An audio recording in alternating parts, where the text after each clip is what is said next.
Episode 200, Crazy, of the Downward Facing Spiritual Spiral podcast. Thrilled you're here today. I was going to record a couple episodes celebrating the 200th episode, but so much is going on and so much information is going on. And I had this wonderful talk with Asher that was recorded about 10 days ago. So I was just like, I'm just going to edit this podcast and this will be episode 200. And it's a wonderful, I think, important, crucial conversation to be had. And so you're in for a great talk with Asher Luzzatto. I met Asher about 5 years ago.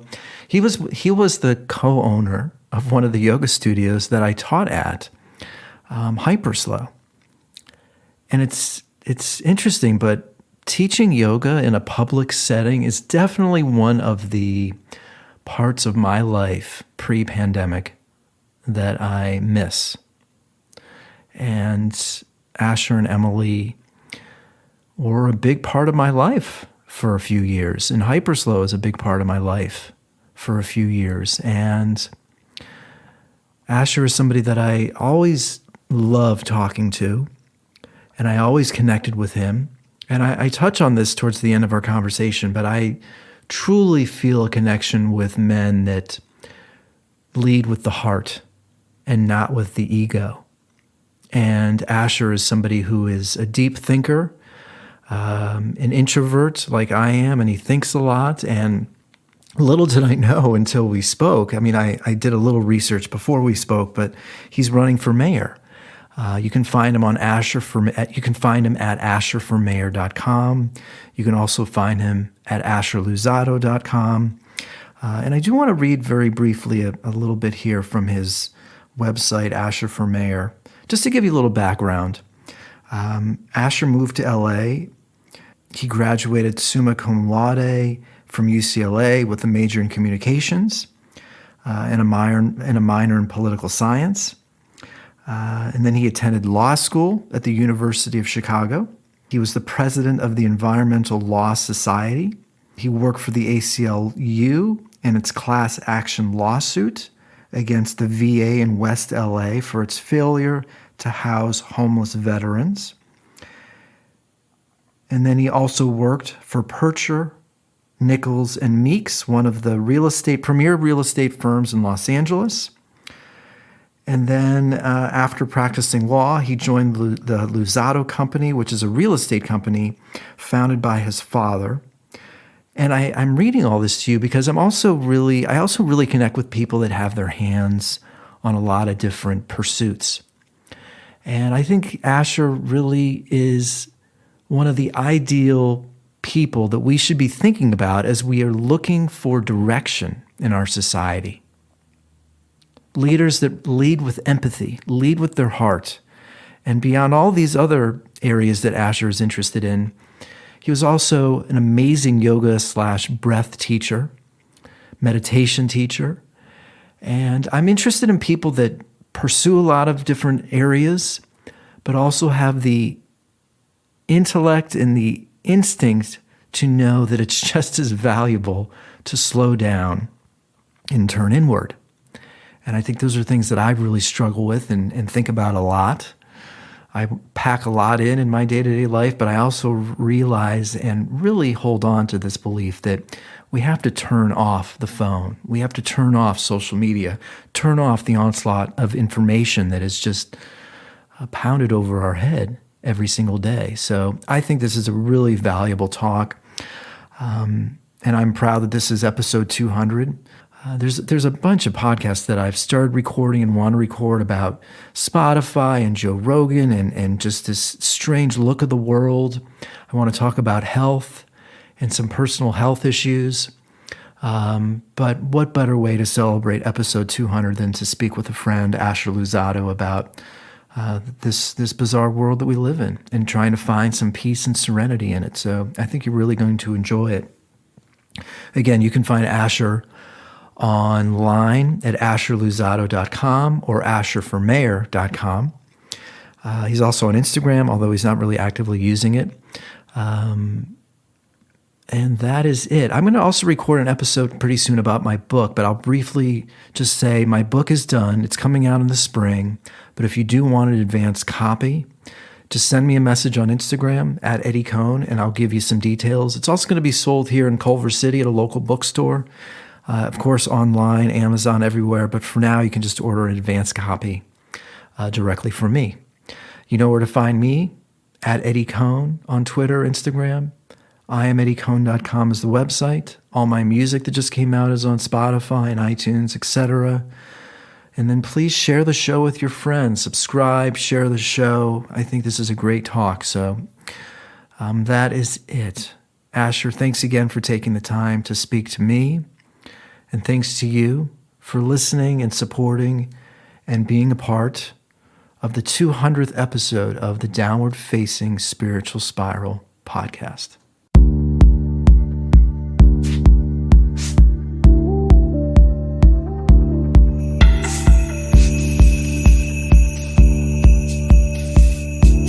Hey. Hey, man. How are you? Very well. How are you?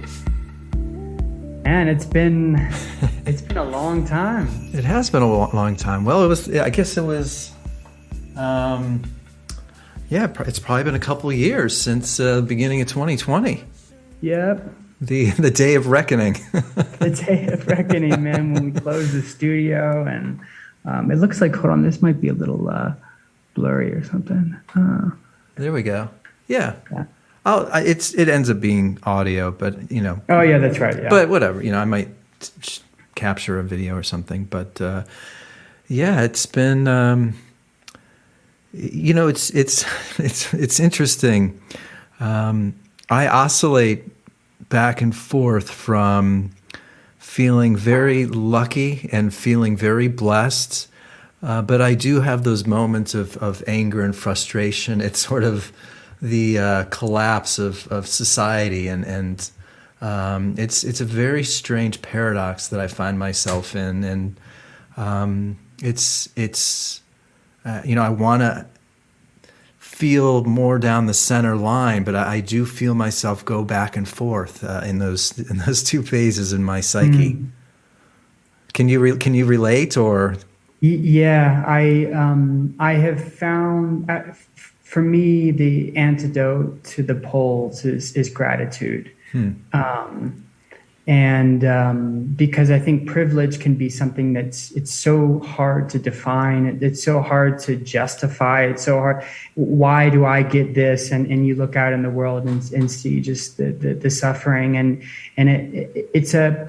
But then you just sort of say, who am I to say that I'm the one that should have it or that somebody else should have it? It is what it is, and I'm just grateful that I have it. And somebody that doesn't have it wouldn't want me to be depressed for having it, because then what's the point, right? What is anybody working towards if we're all supposed to be depressed if we're privileged, you know? And so I just kind of had this kind of, because I was oscillating to, I think, you know, the last 2 years have definitely been a lot of deep introspection on that level. But for me, it just kind of clicked, and it was just gratitude, just be thankful. That's all I can do. And then whatever energy I have left, just serve the people who don't necessarily have the luck that I've had or whatever. And that's where I've been getting really into actually like cleaning up trash, feeding the homeless. Like I've been more active in some of that stuff than I've ever been. And so, I don't know, man, but I totally feel you. It's hard to watch this thing break down. And yet, I also believe that it has to break down. It just, we have to build something new. It's broken. The system is broken. I think we can resist it. And I think that will actually make it more difficult, or we can be open and honest that it's breaking down. And so what's the new ship we're going to build? What's it look like? What's it built? What's it made out of? What are we trying to do here when we know this ship is sinking? Because we can't just all point our fingers at each other and say the ship is sinking. Fuck you, no, fuck you. Right. What does that do? We're going to sink together, you know? So, let's turn this thing around, go back to shore, and take out a new ship because this one's going to sink. I don't like to do too much vetting or research because I do believe in an extemporaneous conversation. But right at the top of the page was you running for mayor, and I had no ideas. Is that a reality, and is that happening? And I mean, I'm already getting the sense from what you're talking about that something must have inspired this change or shift or energy. But is that a reality? And what was the catalyst? Yeah, it is a reality. Okay. And it's nuanced, but yes, I think it really came again from what we were just talking about, going through the last couple of years and recognizing that I was able to work remotely. I was able to do my work from anywhere, and thankfully, the work that I was doing didn't really suffer through COVID. And I said, yes, I have a baby coming. This is before Lennon was born, and then, but I want to be of service. I just feel I just want to reorient my life towards serving other people. I really feel full in many respects in my own life, and I just feel like I've reached that point where I want to do it, and I don't know how yet. But I just kind of let that. I do morning walks, long walks, meditations, and then after Lennon was born, it really clicked. It was like, this is for her, and this is for all the young people like her that are facing a world that's very on edge. And being who I am, I said, why not mayor? I mean, people say, well, why not city council? Why not, why don't you start a nonprofit? It's like, well, I really do believe we're at a place where people are open to a really deep level of change and innovation in government. Most people, I think, at this point will acknowledge that both ends are broken. And they're open. And so I recognize that whether I'm the person or not the person is kind of besides the point. What I want to do is start to engage people with a different way of campaigning. Doing podcasts and doing a cryptocurrency that can work like a cryptocurrency that would work in government, where you pay people to be of service. And then they can redeem those coins for anything from therapy sessions to free parking to whatever they might need. They can redeem coin for and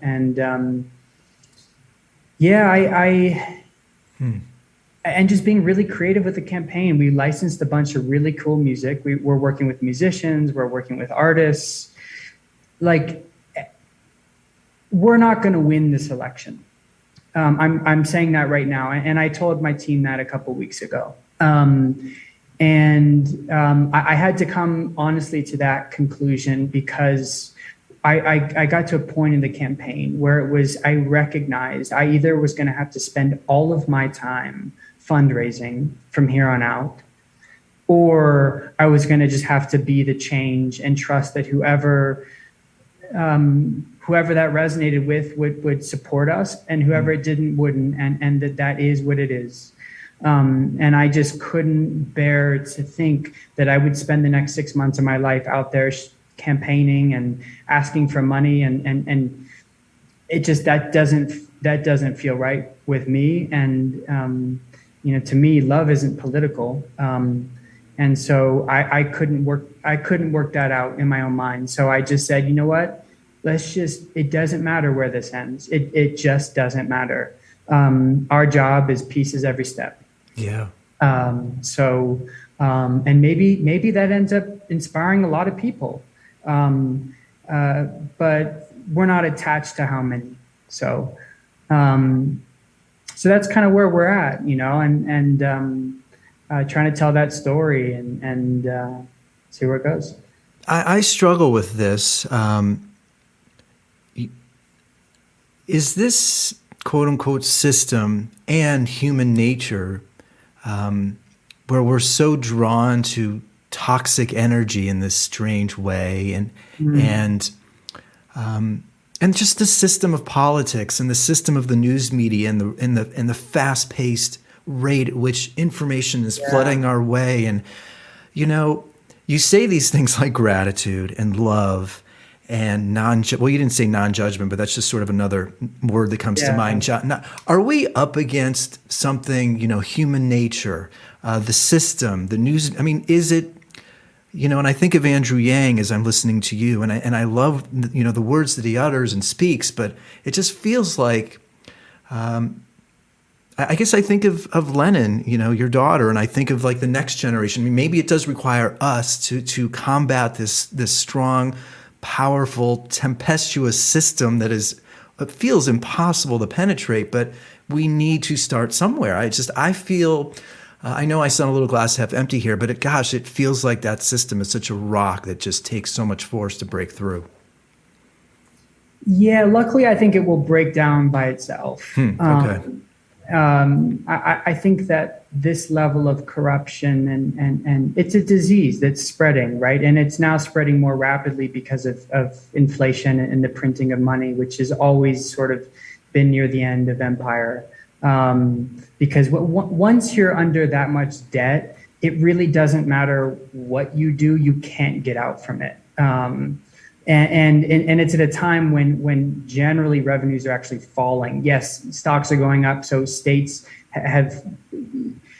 they've had more money than they thought they were going to have, but the stock market's not going up forever. We all know that. Right. And that's basically all they have, because small business has been destroyed. Yeah. Debt on the personal level of most Americans is at an all-time high. So it will collapse, and that's why. To me, I don't, it's not an if, it's a when. And so then the next question is, okay, well, how do we reduce the amount of suffering in that transition? Because I don't think that transition has to be violent. I think it can be, but I don't think it has to be. And that's where I think I stand on the idea that we can really be spend our time building something new rather than trying to destroy what exists or what's broken. I think that our energy is much more well spent that way. And I think, to your point, the law of attraction, and I do believe this, I believe, positive people tend to want to be around positive people and vice versa, right? Mm-hmm. Because it's inspiring. It actually fills you up. And so I think that the energy of creating something new is a much more inspired place to be with other people right now than trying to fix what's broken. Because then we all get into that space that you just described, which is, okay, you get all these exciting ideas out and then you sort of sit back for a second and then you're like, yeah, that's not going to happen. And then it's just demoralizing. It's completely disempowering. Yeah. So I've actually found that the best conversations I've had in the last few months and the most inspiring work I've done has been with people who just say, you know what, I'm not even worried about what's being done. I'm just focused on what we're trying to build. What's interesting is you're saying that,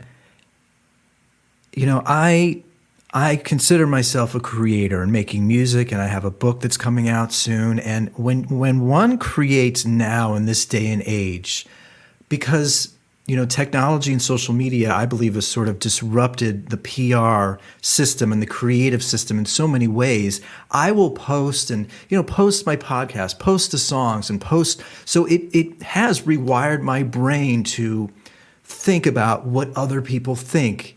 And that is such a negative, toxic place as a creator, as a sensitive human being, to live in that state. And I've really noticed the last few months, and it's hard. It's so damn hard to retrain my brain to remind myself that, look, I am creating because it's what I'm called to do, and it's a natural, instinctive behavior of mine because I'm inspired by what I see, what I feel, and that has to be enough. Because when it goes to that other place of pushing and pulling and reaction and likes, quote unquote, that just, To your point, I really resonate with what you're saying, and I feel like we have to remind ourselves about why we're doing it and the purity in that, because then it gets polluted. Amen. I totally agree with you. And I think what a lot of creators struggle with is the need to earn a living. And so inherent in that is a need for the reception of the work to be positive, right?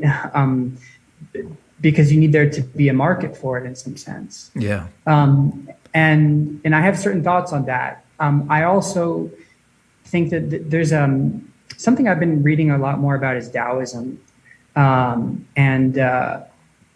It's kind of it's a natural philosophy. It's sort of yin yang, everything in the balance, everything in the flow, and you might know a bit about it, but Taoism is basically like it's a religion. It's not even really a religion. It's a philosophy for artists more than anything. That's what I see it as. It's this thing of the creation is the purpose. The act is the beauty. So much of the Tao is actually, it manifests in like Qigong and Tai Chi and it's an art. Those are arts, but they don't actually produce anything that can be sold.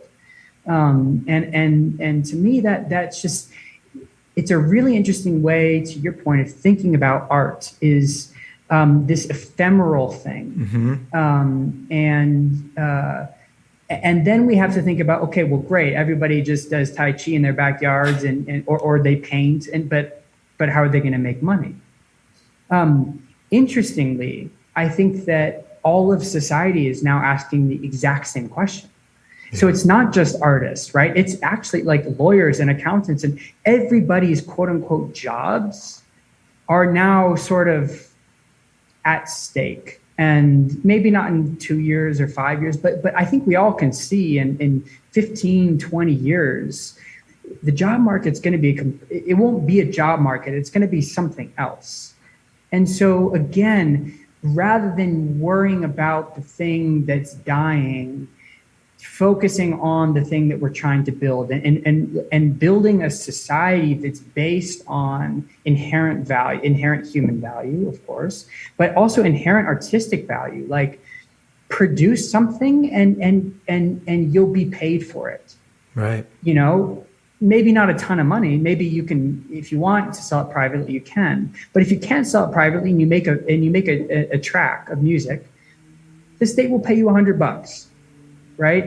I'm just throwing out numbers. Sure. But the idea of starting to think about a society where the inherent value of arts is really basically protected in the system, and where just human nature is protected so that people can just be free to be who they are, produce what they can. I think UBI is kind of in this talk of, you get shelter and food and healthcare and education. Although frankly, I don't think anybody should be going to the schools that are being funded by the public money anyway. I think the internet is the best education in the world. And then just being a human being out in society is all the social, education we need. So I think, I'm just kind of in this place where we're moving somewhere new, and we can either try to resist that, or we can just start pointing at people and say, hey, you come in, let's go. You too, you're welcome. You're all welcome. We are all welcome, right? We are all welcome because we are creating it. And by the way, if we create it and we are the majority vote, then we're actually going to create it, and so that's a non-fear place of politics, of just, let's just go build the thing.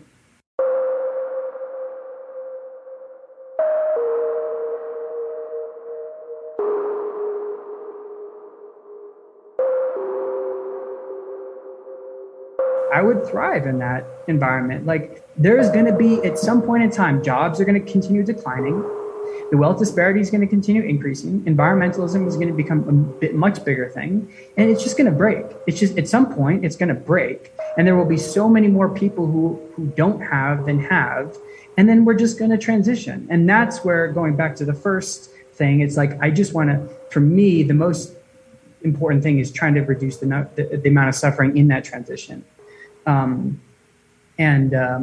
so that's where, I'm very focused on mostly housing, because that's an area that I have a lot of background in, in development. And so I'm kind of building out a platform for housing. I put it on our website, for mayor. And there's a great opportunity there too. Building housing communities out of vacant buildings, taking old office buildings that go vacant through this transition to work from home, and taking industrial buildings that are outdated and can't support Amazon logistics, and beginning to convert them into really beautiful but simple housing complexes with a lot of green space and urban farms. And again, we can issue crypto to people who farm food in our urban environments, and basically start to create an economy that's based on local production again. And it's all possible, and it all seems very far-fetched in a time where fear is sort of the preeminent feeling for most people. But I think that there are enough of us, and I talk to enough people day to day that still haven't lost the sort of that human hope. But I think what most of the people that I've talked to have kind of come to, and me on a personal level, is like, look, we're not here to save the world. This isn't a mission to save the world. We are here to be the change that we want to see. And whoever is down to be part of that will be part of it. But we're not here to save people who aren't down for it. It's not, we spend as much energy. I was just telling a friend the other day, by the way, to your point about social media, I just left social media for the first time last week, after being on all of them for years. And I just finally said, you know what? I don't think it's serving me, and I don't think I'm serving it. You mentioned human beings before, a couple times. And this is something that I struggle with. It does feel like the natural pull of the society that we live in now is making us more robotic and two-dimensional. And, a huge applause to you for getting off of social media. And if it weren't for my creative outlets, there's absolutely zero reason for me to be on there. But this is a really important struggle, is that, you're talking about, and I know you're talking more about on a political level, joining your quote unquote party and your family, and let's get on board because we're going to create something better. But there is something really powerful going on where it does feel like our society is forcing more people to use tech and rely on tech, and communicate through Twitter. Like, I see political pundits and pretty high up people just going back and forth on Twitter, and it's we need more people to be off of Twitter. We need more people to be truly listening, communicating, and I think that is a huge problem with getting out of this mess. And the other thing the other layer that I'm so remember that, and the other layer I also think about is capitalism. How much of that is, and advertising. I mean, we are constantly being bombarded with advertising, which is ultimately, a little layer below capitalism. And can human beings, sort of the more soft-spoken or intrinsic human beings, how do we combat that push from social media and capitalism? And is ultimately capitalism sort of the leading us down this very toxic, odious world that we see? Yeah. I know a lot there. I love the way that you framed the question, because what I got from it is how does sort of the non-alpha competitive beings, which is actually the predominant human being in society, compete if the market benefits, high levels of competition. Yes. So we don't want to compete, but we're forced to compete, right?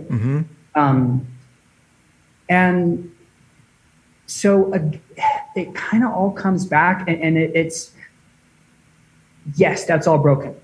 So all of the people who are quieter, the more introspective, the artist, the empath, this is the majority of human civilization. The great majority of human civilization.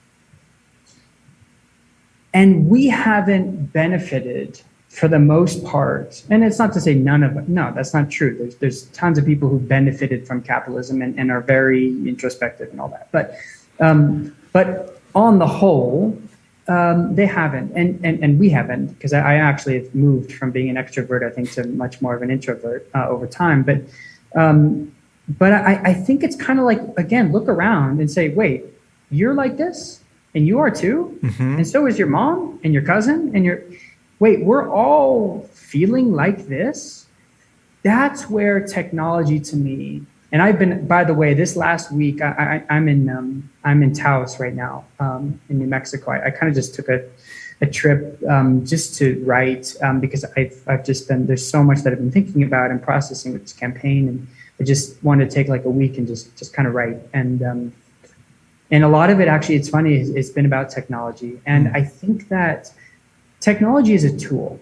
And I think like a gun, people say, guns don't kill people, people kill people. And I actually agree with that. I think there's a part of the, probably the far left that will say, no, guns kill people. I just, anyway, we won't go down that rabbit hole, right? No, it's okay. But I think that the technology is in some sense the same thing. It can be used to protect us or attack.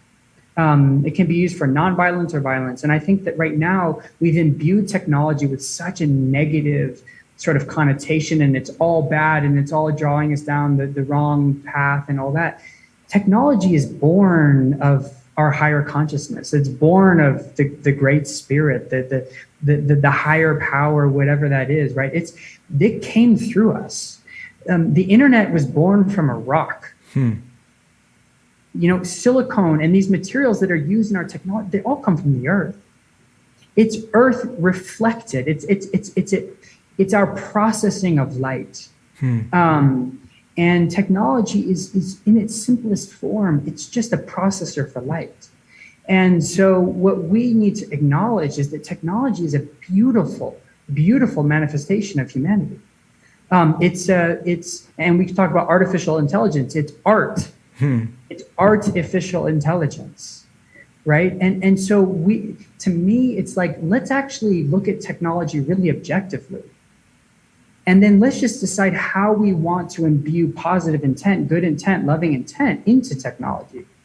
Because I do think it's something that actually can, to what we were talking about earlier before, connect us and unite us and actually empower communities that never had power before. Never did people around the world have as much power as we have today. And that's the struggle that we're seeing. I mean, that's where we are seeing collapse, because the pressure from people on governments and on big institutions is so great that the frictions are starting to manifest across every part of society. It's obviously financial, it's cultural, it's social, it's starting to hit everything. And now health, I mean, it's to me, it's actually a positive sign that it shows that we still have the power. It's how we use it, though. And again, I think people are, because they're operating in a place of fear, they're using technology negatively. It's to fill the void. It's to scroll and scroll and scroll and just fill that void of fear and negativity and depression. And it's so in that way, yes, it's negative. It's addictive. It's all the things that we know that it is. But I think that a healthy, centered human being looking at technology will absolutely use it for empowerment. And so, to me, it's going back to the underlying spiritual and emotional health of humans. And I think if we can build that, then humans can do whatever they want, really. I mean, we turn the rock and we turn the earth into an internet. We can do anything we want. It's just, will we do it? That's it's interesting. I was just thinking, personalizing it just a bit. Yeah, I do use technology, as you said, and where it is the tool, the funnel to get my ideas out of my heart and my head. It is clearly it's the vector to get my world outside of my head. But it's strange. I do think there's this when you combat. So why I'm like that is because I'm incredibly disciplined. I got that from my dad. I am able to prioritize what's really important. Like I cut off television 30 minutes an hour, but then I have enough in my life that is creating more joy than playing video games for an hour or watching Netflix for an hour. Now, there's nothing wrong with that, watching Netflix for an hour or playing video games for 5 hours. But I do think about like creative productivity. You brought up earlier, and I struggle with this all the time. People don't want to pay for music, or they don't want to pay for art. Yeah. It's strange. Of course, there's good television shows out there, and I'll go to a good art show, but it does feel like it requires so much attention to detail and focus to make, a Led Zeppelin number 1, 2, 3, and 4, Radiohead, OK Computer, and I don't know. I think I don't want to say there's been a clear downgrade in our culture, but when you have that phone and the notifications, and yes, back to your point, they can empower, but I just think we are so drawn towards the carnal, instincts and just numbing out. And so, and again, that's no judgment, but that's just like who we are as human beings, Yeah. So it feels like it's more difficult to combat those carnal instincts.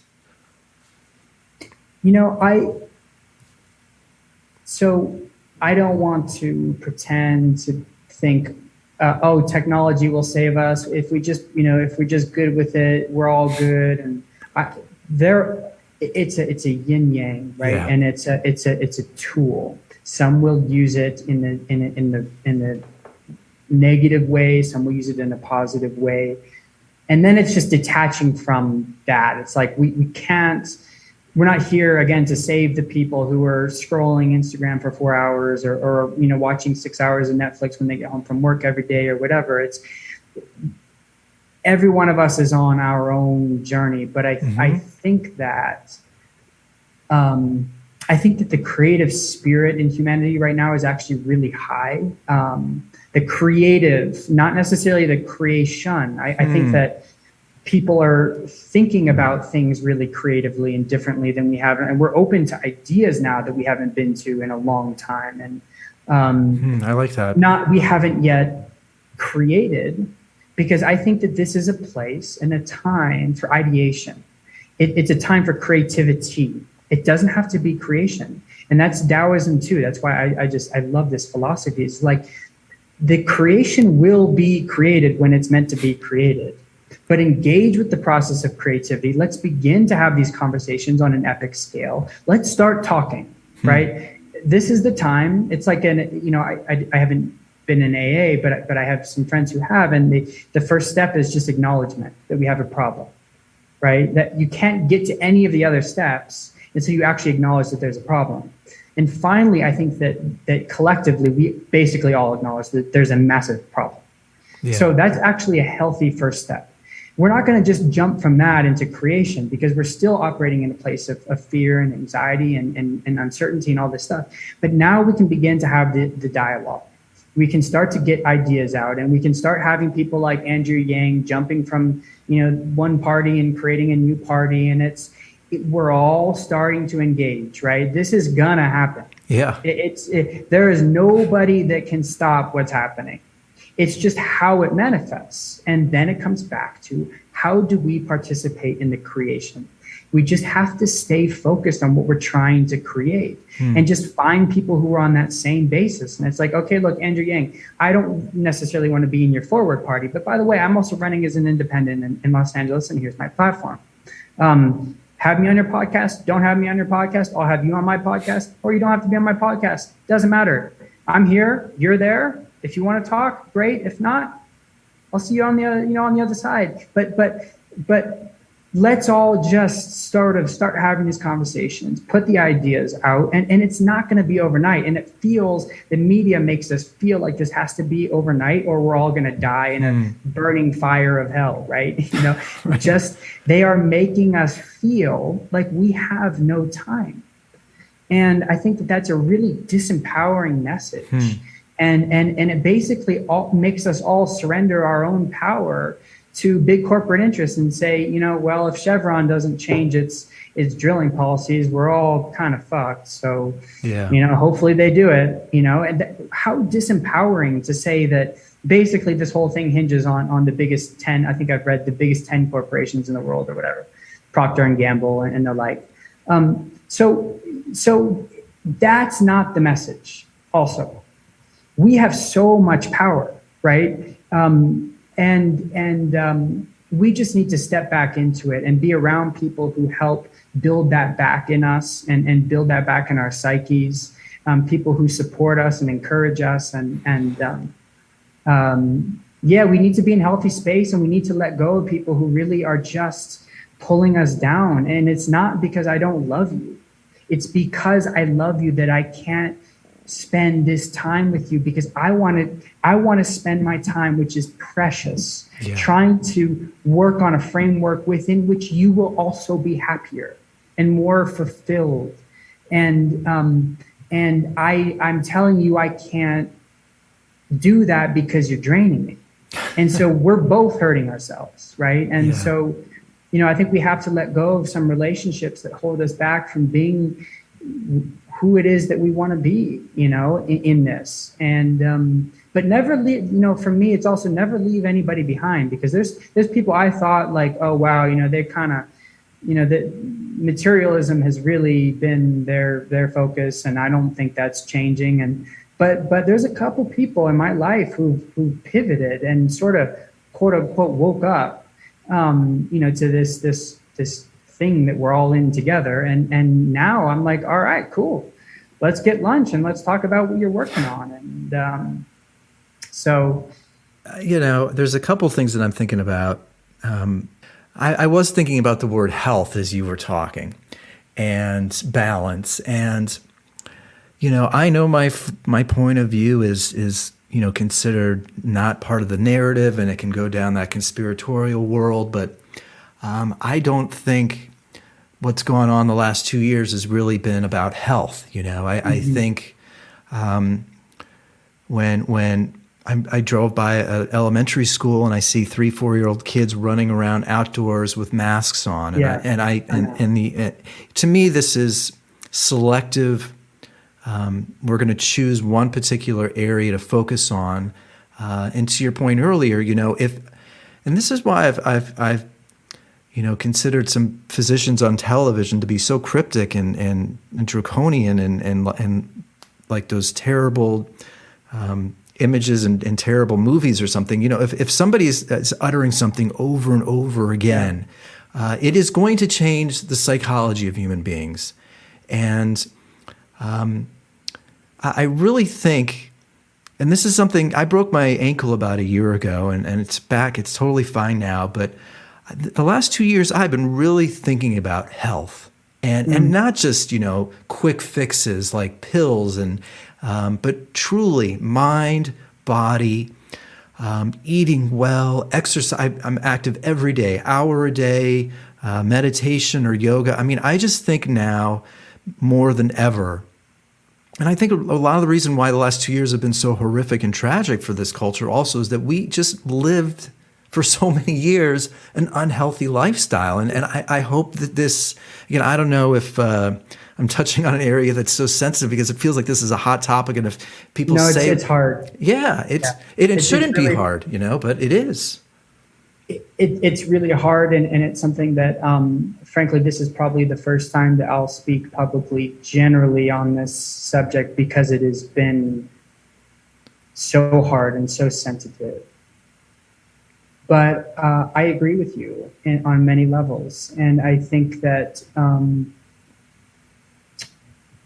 I don't necessarily think that there's some evil conspiracy. There's some pretty out there QAnon kind of stuff out there that that's its own sad world of people that are just looking for simple answers, because they don't necessarily have the faculties to process the complexity of what's happening. But by the way, most of us do not have the mental processes to be able to deal with what we're facing. This is a global, quote unquote, pandemic. I shouldn't say quote unquote. It is a pandemic. Well, you could say quote unquote. It's okay, but I understand.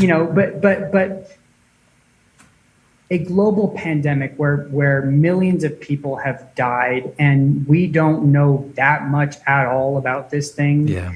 And we're trusting pharmaceutical companies that have terrible histories of abusing their power.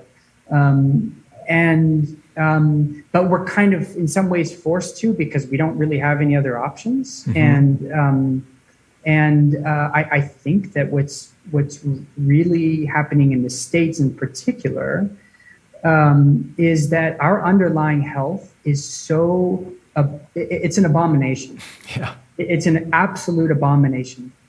And I think that leadership in this country understands that. Mm. And I think that they were advised by very intelligent medical and scientific people who said, look, if this thing moves across America, it's going to kill a lot of people, because people are obese, high blood pressure.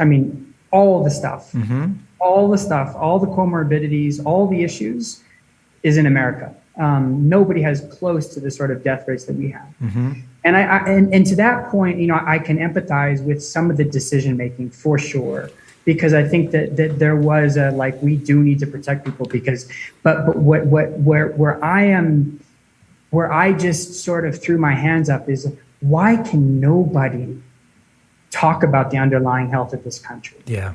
Why is that off the board? Why is that not the pandemic that kills, by the way, way more people than COVID will ever kill, ever, are being killed by all of the health related issues that come from our food systems and disparities in economic and yeah.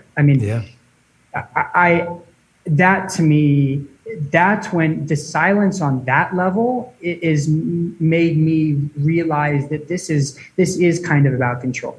It is kind of about control, because our government doesn't trust its people, and I think that that's also the sign of an end of an empire, right?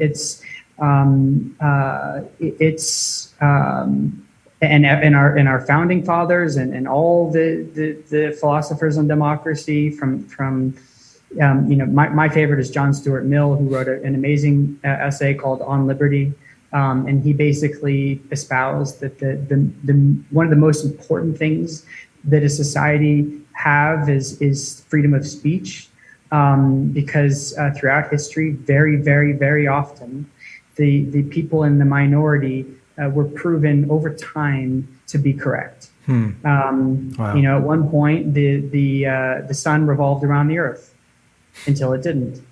Right.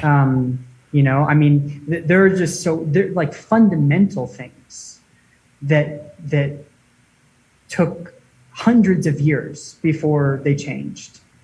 And so, it kind of comes, it's funny because it kind of comes back to the thing that I keep saying, which is I just stopped worrying about all the people and their engaged fear and their judgment and all the judgment and fear and control that comes from fear, right? Control is the reciprocal item in fear. right? If you're afraid, you try to control because you don't know what's happening. It's like, well, I can protect this. And so I'm just letting all that go and just working again with people that have no judgment, vaccinated or unvaccinated, right? I don't care. Right. I don't care. And so, in our campaign, one of the things that we did is we said, okay, we're going to have everything we do will be outside. Everything.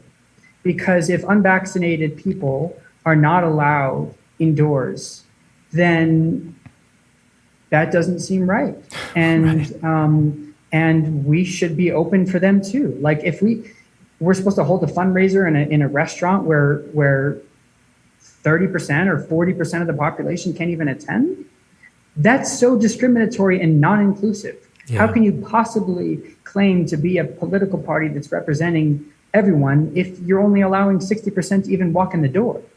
And so we said, look, everything's going to be outside, and that's true inclusivity, right? You want to talk about inclusivity? I mean, and funny because I think most of the sort of far left is so focused on inclusivity and how we name things and call things, and who's protected, which is all great. But what about the unvaccinated people? But they're not humans. Yeah. And they're all anti-vaxxers. That's one label that you give all unvaccinated people is anti-vaxxer. It's so much more nuanced than that. It's infinitely more nuanced than that, right? And for the same people that are trying to sort of protect people's beliefs and feelings and identities on if it's on a certain level, are completely okay with incredibly discriminatory practices, policies, ideas, beliefs about vaccination. And that's where, to me, I broke from the Democratic Party. Not that I was really a Democrat. I lean more in that way, but Sure. But I just said absolutely not. I'm absolutely not part of this judgment machine.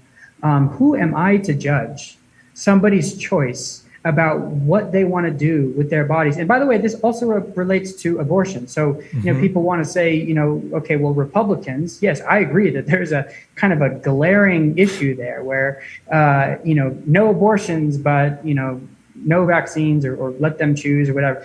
You kind of got to have some consistency here. Yeah. And so for me, I'll be consistent on choice. Because who am I to judge? I have a very deep spiritual connection with God, with I'll call God, people call Great Spirit, but it doesn't, I have a very, and I know that what I feel, what I intuit, what I experience spiritually is usually how I'll act, and if somebody experiences spiritually that conversation with God, with consciousness, with Buddha or whoever, and it says, what, don't get this vaccine, or this isn't for you, or, just wait, or, whatever. Who am I to intermediate in that? Right? It'd be one thing, I think, if this thing protected against, spread, really effectively, then I think I'd have different opinions, but it doesn't. And no matter what people say, it doesn't. Yeah. And if we haven't seen that by now, it's like, okay, well, I don't have anything more to say. Yeah. It feels like when we as a culture watch news media pointing fingers, when we as a society watch people act like trolls on social media, that becomes the quote unquote normal behavior. Like I feel like instinctively that world that we see on a screen, it sort of like seeps into our bloodstream, and then it like we adopt. I'm not saying we, you and I, but I feel it trickling down into our culture, and I think, all these instincts that I had about what was going on, CNN having these running tabulations of death over the last 2 years, and I always felt that was very bizarre because we never really had an intelligent, open discussion about dying. What is the quote unquote cause of death? It's just back to your point sort of about nuance, there's so many layers here, and it felt like they're rewiring people's brains and how to feel and think a particular way. And I know that sounds like quote unquote control. But again, if we only communicate through text, if we're watching Fox or CNN every night, if we're on Twitter, I mean, that I believe it rewires how we feel and think. And that's why we really, back to health. I mean, we have to get away from that pattern of spending time in that tech world and spending more time in the analog world. I really think if we're going to break through and see the light that you're talking about, we have to collectively do that more often. Agreed. And I think to your point, fear is a very infectious energy. Yeah. And people who are in a state of fear want others. And it's kind of subconscious, right? I don't think they want everybody to be terrified, but I think you want to feel like you're not crazy. And so it has this snowballing energy of like trying to pull more and more people in, like we're all together, right? This is all terrifying, right? I'm not crazy, right? And it's, so it's a very infectious energy. Churchill said, and Churchill had his own issues, but there's nothing to fear but fear itself. Fear is a disease because it's so potent. I think that people are very, I think you're right. I think it's psychologically affected people in a way, and some people may never recover from this, and that's just what it is. And, but I also do think this time has been a really empowering time for me. And it's not to, downplay anything that's happened to anybody. But for me personally, it has really just sort of freed me up to just speak my truth, because the absurdity of some of the other philosophies and ideas out there that have so much internal inconsistencies has just been like, well, those are ridiculous. I actually feel very free to speak how I feel because it's so absurd. Yeah. The inconsistencies are so absurd. And I actually think that's, again, I think it's happening a lot. I think that it's not going to be, that's not going to be your news coverage, right? It's not going to be the people who are starting to sort of say, you know what, here's my truth, like it or not. And I'm sorry for having my own truth. I am sorry for having my own truth, but here it is. Yeah. And being totally unafraid. I'm not worried about being canceled. I'm not worried about anything. You know why? Because I'm not worried about death. And you want to get down to the real root of it, it's a fear of death. And then you start to get into a deeply kind of spiritual discussion, right? Of if you don't believe that there is anything beyond this, what we see and experience and feel, anything, doesn't matter what it looks like or who it is, whatever, then of course this will be a terrifying time, right? This could be the end of everything. Of course it's going to be terrifying for some people. So I think what this is really doing is it's narrowing humanity basically back into this sort of 1-0 conversation of, is this it or is it not it?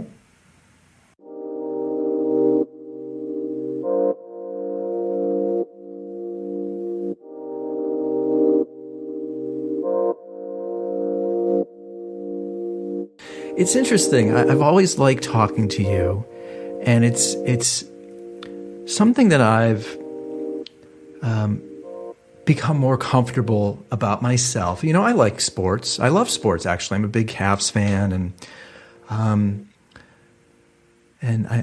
I'll certainly watch the Super Bowl, and I'll watch the playoffs. I mean, I won't watch the whole games, but I'll tune in during the fourth quarter. But I really, I'm a sensitive guy, and I think a lot of it has to do with a lot of health issues I had when I was young. I'm not religious, so I certainly am on the polar opposite of you. I don't know if I'm scared of dying, but I do worry about my body like breaking down.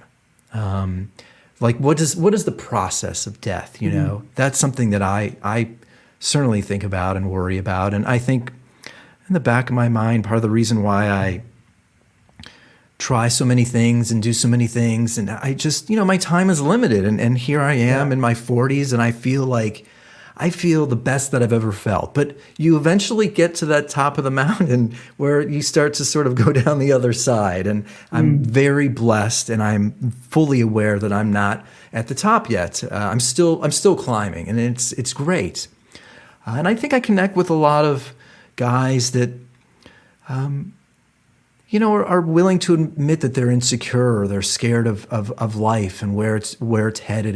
And this isn't meant to be dystopian or glass half empty, but life is scary. And I think, men are marketed as, macho and strength, and they have it all figured out. And I'm not that.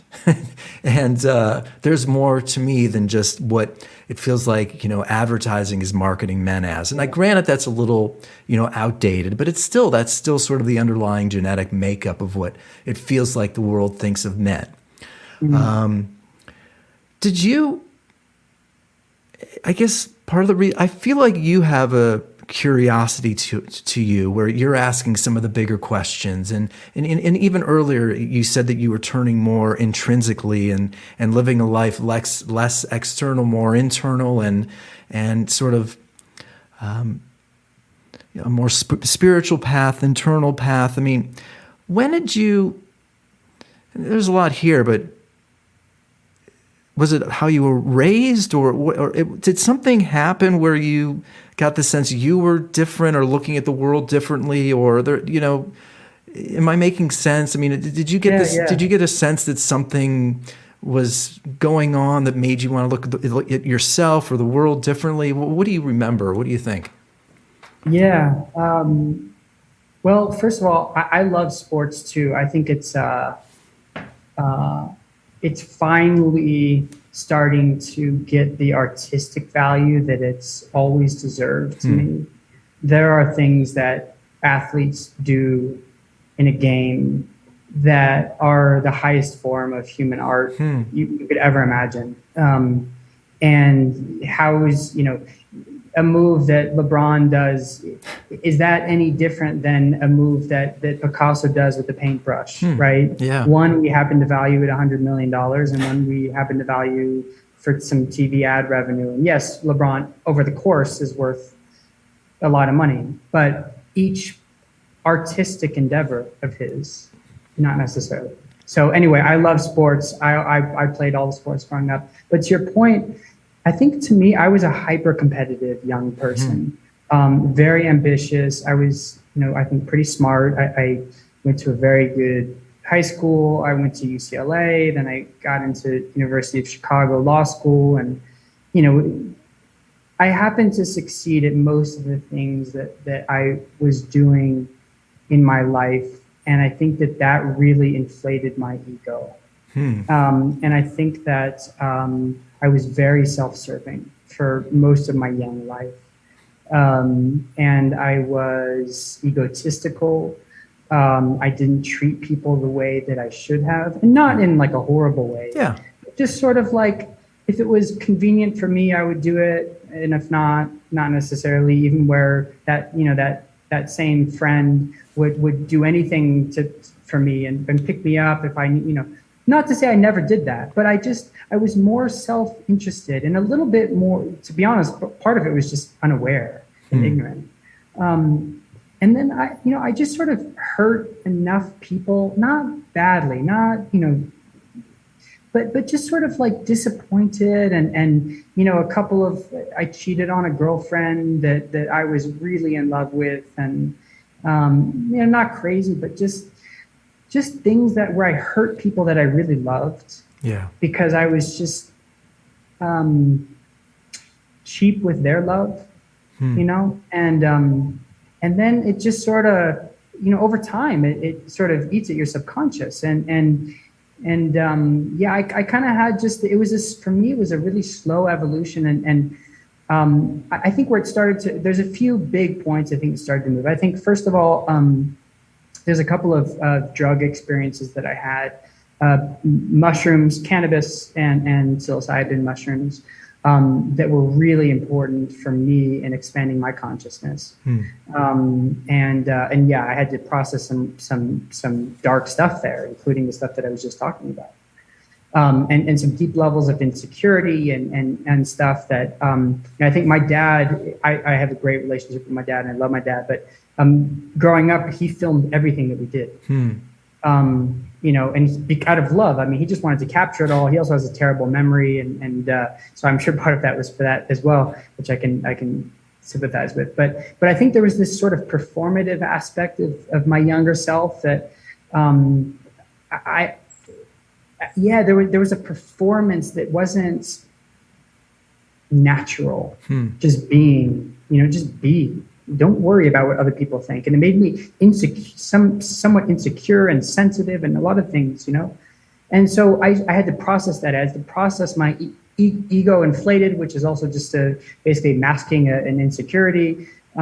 So processing that through some drug experiences, through some relationships, I think through Burning Man to see how people, and I actually had been at Burning Man for 8 years and that's just it's its own thing and people will say what they will about it, but it is pretty free expression. People just go out there and they dress really funky and they just are who they are. They don't care. And I felt very free in that. And I love that. I love that experience of just that sort of creative freedom and non-judgment space, which is beautiful. And then where it really started to hit is after law school, I was an attorney and I was working crazy hours. And I really didn't like my job very much. I was being paid well, but I was like, this isn't for me. Yeah. And I was looking for answers. That's at a point where I was just starting to be like, what is the point? What is the point of this thing? And, so I started to ask the right questions, thankfully. And then as soon as I started asking for the right questions, then I started getting the right help. And this is the first, I'll tell this story because it's one of my life's best and favorite stories. I decided to finally do a breathwork session. It was the first one I ever did. It was a friend of a friend suggested. He said, you should check out this. My friend does these breathwork sessions in Venice. And I was working as an attorney at the time. And I went home and I changed into some, comfortable clothes. And I went out to Venice and sat in a breathwork circle of, I think it was like 8 of us. And it was a wild experience. This is the breathwork that I taught when I ended up teaching when I was at Hyperspell. Profound experience. Then I woke up the next morning feeling incredibly light and felt like something had shifted. I wasn't sure what it was, but I just felt lighter. I went into work, and then about noon, I said, I got to take a lunch break. I got to just get some air, and I can't be in this office building. I'm just going to take a walk. So I started walking down Century Park East in Century City, and walking towards me in the opposite direction is a yogi dressed in all orange. And I'm like, wow, I've never seen this. We're the only 2 people walking. Nobody walks in Century City. Right. Literally walking towards each other. And I said, wow, this is wow. And then he says, stop. Excuse me, can you stop for a second? And I said, yeah, sure. He said, your energy is very powerful. Do you mind if we just speak with me for a second? And I said, sure. I gotta say, this is pretty weird because I just had my first breath. Oh, and by the way, here's another really crazy part of this story. So on the way to work, I realized that I was driving behind the same exact car that I was driving behind the day before. And I knew it because the license plate was from New Jersey. And we were stopped at a stoplight. And I said, holy shit. That's the exact car that I was driving behind yesterday. And I knew it was the same car because I honked at that person because it was a yellow light. And I wanted that person to go through the yellow light so that I could also go through the yellow light, right. Which was a space of anxiety and all that. Yeah. And this day, we were both stopped at the stoplight, which is how I knew it was the same car. I said, wow. And I pulled up next to her and I just, I told her to roll her window down. And I said, I just want to say I'm sorry for yesterday. I honked at you at the light and I was in a rush to work. And I just want to say I'm sorry. And she goes, oh, don't worry about it. It's LA. And Right. kind of rolled her window up. And I just thought, wow, what a beautiful I mean, literally, what are the chances of millions of people in LA? I'm driving behind the exact same car I was driving behind the day before after this breathwork session and have this chance to sort of apologize to this person that I'd honked at the day before. So anyway, so that was a really beautiful part of this day. The second part, though, is walking up to this yogi and he stopped me and we had this conversation. And he started reading a lot about me. I mean, these yogis, some of them are pretty profound. Mm-hmm. Some of them are pretty cheap and are just trying to get money.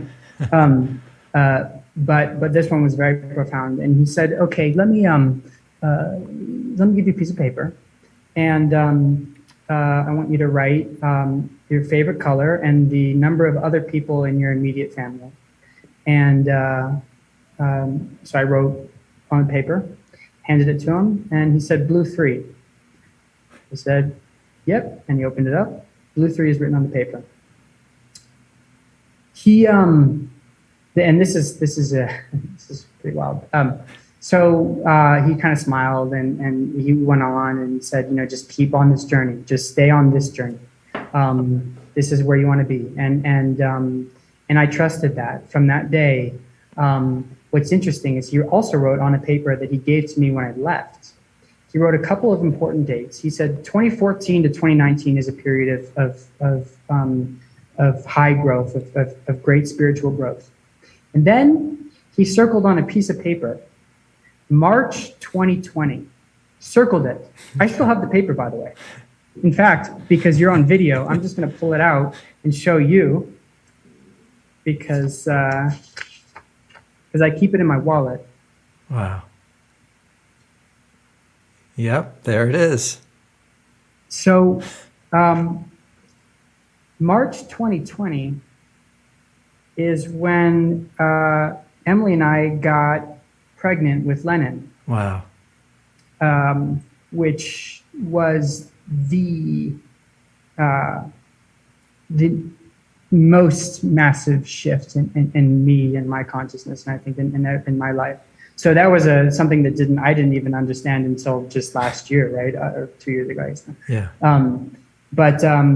But yeah, so that story is emblematic of where I think the next part of my life went, which was meditation, breath work, yoga, reading about spirituality, digging into philosophy, digging into esoteric stuff, and just opening myself up. Because as soon as I open myself up, and it's just like the law of attraction we were talking about earlier, it's just, if you open yourself up to those conversations and those kind of people, they just start to appear. You start having the conversations, you start meeting people who make you question, what it is you believe. I didn't used to believe in anything.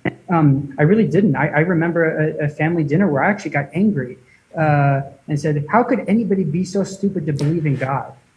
And I remember it so well because I was on a vacation with my dad and my brother. And you just never know where life will take you or what you'll learn and what your journey is. And I think it's just that intention of, I'm open. I am open to this question. I'm open to the question, not the answer. I'm open to the question. And so then you just start to meet all your teachers, and they come in all forms. I mean, I have homeless friends. I have friends of every background. I've met people all over the world that I have deep connections with. They're all my teachers. And none of them taught me. They just were who they were, and their beautiful expression of their own humanity made me question all of this sort of narrow views I had of what it meant to be a happy, healthy, enlightened, good human being, and so, and you, I learned so much from you, just being around you at Hyperslow and your yoga class, which is one of the best yoga classes I've ever taken in my life. I loved your teaching, and I loved how hard it was. I loved the speed. I learned so much about myself through just being in that class, and so you're my teacher. I just am so open to people. and it's led me here. And I could this story could go on for hours because I have so many, like the one I just told you, you know. But I guess in sum, where it goes is just saying, I know that we didn't get put on this planet to buy and sell. I know, I feel it, because I know how I feel when I'm not buying or selling, when I'm being with love. Like that feeling is natural, and it so far transcends anything that's transactional that I know that has to be why we're here. And so, yeah, just being open, and it's just gone deeper and deeper, man. And it's a beautiful journey. Life is a beautiful journey. And all I can say is the more open we are, the more non-judgment we are, we end up bringing in teachers that we probably thought were our enemies. So yeah, that's, I guess that's that. Yeah, man. I was just thinking, and I'll let you go. Oh, my computer might die. No, yeah, this will be it. It's all right. Well, we got everything we need, but I just love what you said about like being on this earth not to buy and sell. Like, amen. That is so powerful and so rings true to what I believe in also. So, yeah, I've always loved talking to you. Mad respect to the way you look at the world, and I love your curiosity and trying to create a better world. And I think you're onto something, man. And it might not be this election, but it could come in 2 years or 4 years. I think a lot of people, I certainly do, will resonate with what you're saying and what you're doing. I think I believe in you, and I really believe in what you're talking about. Thank you, man. And same to you. I'm really grateful for who you are and always have been. Yeah, your vulnerability is a very inspiring thing. And I think that so many men on this planet could benefit from just listening to you. And hopefully feeling empowered to also be vulnerable and open like you're open. So, and creative. I mean, you're also incredibly creative and inspiring in that way. But yeah, so thank you. And it will be what it will be. But it's nice to be here. Yeah. Amen, man. Amen to everything you're doing. Amen to everything that was said here. And hopefully we can keep chatting and meet in person soon. Yeah, I would love that. I'm being reminded how much I enjoy your company. So you'll be coming back to LA, I imagine, sometime soon. Yeah. Cool. Yeah, probably end of next week. So yeah, next couple of weeks would be great. Awesome, man. Well, love talking to you. Send my love to Emily, and I'll speak to you when you're back in LA. And this will go live in like a week or 10 days, but I really appreciate you taking the time to talk to me. It was great to see you. Same. Cool. Cheers, man. Cheers, man. Have a good night. I hope you enjoyed that one as much as I did. Asher, thanks so much for taking the time to speak to me. Again, all of you, you can find Asher online, AsherLuzzatto.com, AsherForMayor.com. And look, these are tough, nuanced conversations. And before I let you go, just so much has happened in the last week since speaking to Asher, and it's like information's moving so fast. What do we listen to? Who do we listen to? What do we pay attention to? And I hope this show slows us down. Really, it just slows us down, inspires quiet time, inspires us to take in the information, but then slowly absorb it, think about it. How does it fit in with our own value system? And I think this is really an important time to think about leaders. Who is leading us into the future? And I really believe Asher is somebody that we should be paying attention to, listening to. I truly believe he is trying to improve so many different aspects of our culture. And it's so complicated, But I think Asher is really onto something, and obviously really intelligent, really empathetic. And I'm truly blessed that I've known him for a long time, at least 4 or 5 years now. So again, you know where to find Asher. If I haven't said so already, AsherLuzzatto.com on Instagram or AsherForMayor.com. Again, Asher, thanks so much for taking the time to speak to me. Truly loved our chat. You know where to find me on Instagram, Twitter, @Eddie Cohn. Website is IamEddieCohn.com. I have a bunch of podcasts that I'm sort of in the midst of recording, so those should all go live in the next couple weeks. And like I said at the beginning, very briefly, if you want information on my new book, please send me a message on Instagram and I'll give you all the details. It comes out in the spring, but you can order an advance copy right now. That is it. Thanks so much to Asher, and thanks so much to all of you for listening, supporting, subscribing, being a part of the Downward Facing. Hey, Leo. My cat says goodbye. Thanks so much for listening, supporting, and being a part of the Downward Facing Spiritual Spiral podcast.